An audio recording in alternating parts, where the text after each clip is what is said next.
सौरभरू, आज हम कक्षा 8 के जो हमने पहले स्वामी विवेकानंद पाठ जहाँ पर अपन ने ख़त्म किया था वहीं से आज अपन पुनः प्रारंभ करते हैं। सह नः केवलम परिवार व्राजकः अपितु परोपकारी दाता लोक सेवकः महान देशभक्तश्चासीत। तो कह रहे हैं कि न वे केवल सन्यासी थे बल्कि परोपकार दानी लोक सेवक और महान देशभक्त थे, है ना। फिर शिकागो नगरे विश्व धर्म सम्मेलन सह भारतस्य प्रतिनिधि अभवत्। कह रहे हैं कि शिकागो नगर में विश्व धर्म सम्मेलन में भारत के प्रतिनिधि वही बने थे, है ना, वही बने। फिर क्या, देश विदेशेषु तस्य बहवा शिष्या अभवन। कह रहे हैं कि देश विदेशों में उनके शिष्य हुए और बने।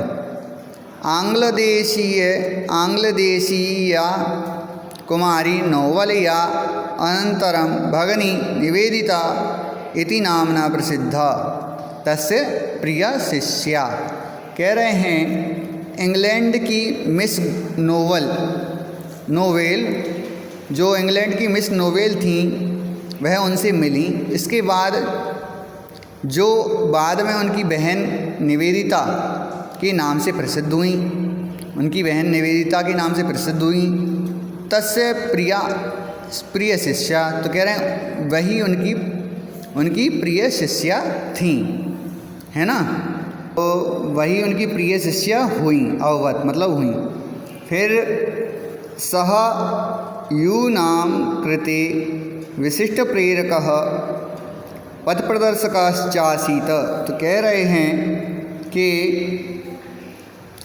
वे युवकों के लिए विशिष्ट प्रेरणा प्रदान करने वाले और मार्गदर्शक, पथ मतलब मार्ग प्रदर्शक थे, है ना। मार्गदर्शक, पथ प्रदर्शक लिखा है ना, तो मार्गदर्शक वह थे, बनी। फिर आगे कह रहे हैं भारतीय स्वतंत्रता संग्रामे अपि तस्य ऊर्जस्वलानि भाषणानि स्वाधीनता सैनिकानां कृते प्रेरणास्पदानि। कह रहे हैं कि वे युवकों के लिए तो विशिष्ट मार्गदर्शक बने, परंतु भारतीय स्वतंत्रता के संग्राम में उनके ओजस्वी भाषण स्वाधीनता के सैनिकों के लिए प्रेरणादायक बने हैं। फिर उन्होंने क्या कहा, उत्तिष्ठत जाग्रतः, उठो और जागो। प्राप्य वरानि बोधत। कह रहे हैं प्राप्य वरानि बोधत इत्युपनिषद ध्येयवाक्यम सह जीवने धारयत। तो कह रहे हैं कि ओजस्वी तो भाषण दिए थे उन्होंने, किसके लिए, सैनिकों के लिए। और कहने लगे उठो जागो और लक्ष्य प्राप्त करो, है ना। वरानि बोधय, कह रहे हैं लक्ष्य प्राप्त करो। इत्युपनिषद, उपनिषदों का ध्येय वाक्य उन्होंने जीवन में धारण करने के लिए किया। उन्हें क्या कहा कि जीवन में धारण करो, इसी उपनिषदों के जो वाक्य हैं उन्हें जीवन में उतारो, तब हमारा जीवन सही बनेगा। फिर उन्होंने क्या कहा, अहर्निशम ब्रह्म कर्म साधना, दिन रात दिन ब्रह्म कर्म साधना, है ना। ब्रह्म कर्म की साधना करते हुए साध्यमाना एव, करते हुए क्या करना है, एव जुलाई मासस्य चतुर्थे दिनांके 1902 ख्रीस्ताब्दे जुलाई की महीने में 4 जुलाई को 1902 में सह ब्रह्मलीनो जातः। ब्रह्मलीन 4 जुलाई 1902 ईस्वी में वह ब्रह्म में लीन हो गए, है ना।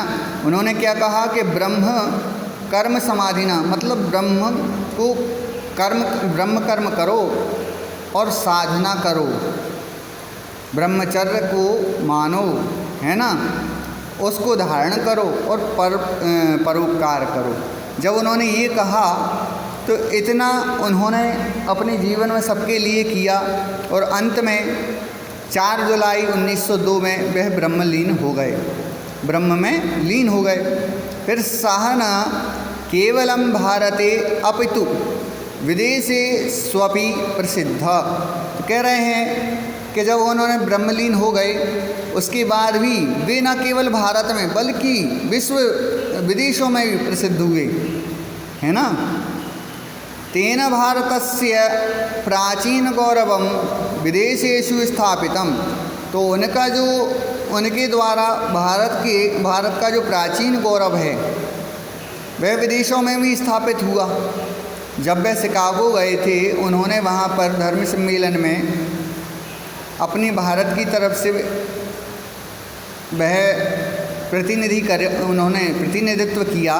तो उन्होंने बताया कि हमारे भारत के लोग बहुत अच्छे हैं और उनसे ज़्यादा कोई भी विश्व में प्रसिद्ध नहीं है, है ना।